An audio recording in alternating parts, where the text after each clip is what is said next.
It's going to be very difficult to find a buyer willing to shell out that much money in the US for something which is such a political hot potato there. And that's before even China gets involved with a potential, if there is a buyer, ban on the sale because TikTok, to their eyes, contains technology that they would put under an export ban.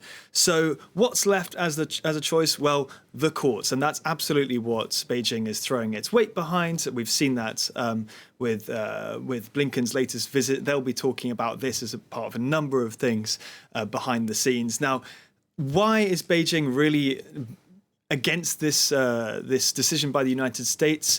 It depends who you ask. If you go to China, TikTok is seen as a beacon of Chinese technological prowess around the world. Of course, if you ask any US lawmaker, the vast majority are going to tell you, well, China wants TikTok to remain in the US because it uses it for espionage and for propaganda. Now, the public hasn't seen masses of evidence for this, but we do know that TikTok, whose parent company is ByteDance and is operated in China, is subject to Chinese laws stipulating that its data may be used for national security purposes by the authorities should they choose to. So in any case, no other Chinese export, to my eyes, has as much exposure to so many young people in the West using it every day. And even if it's not of great strategic value today, it might be in the future were a conflict between the US and China to appear. And there's been a precedent to this as well, hasn't there? Yeah. The Chinese owners of dating app Grindr were forced to sell as well. What's different this time? Yeah, so that was much smaller fry, if you like. That was in 2020, and Beijing Kunlun Tech sold Grindr upon a request by the US government. But of course, Grindr doesn't have anything like the number of users TikTok does. It was sold for about $600 million, which if you look at TikTok, people estimate is worth perhaps more than $100 billion. And the complaints are different. So Grindr collects highly personal data, including, for instance, the HIV status of its users.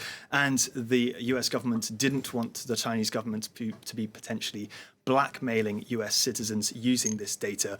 So in the midst of a trade war with Washington at the time, was Beijing going to throw its full weight behind what remains a fairly niche dating app? No. And India banned TikTok in 2020, didn't it, after clashes on its border? What happened after the ban? Yeah, so TikTok plus, I think now we're up to more than 500 Chinese apps that have been banned in India. As you say, in 2020, there were clashes on the India-Chinese border and about 20 Indian soldiers died, 4 Chinese soldiers died.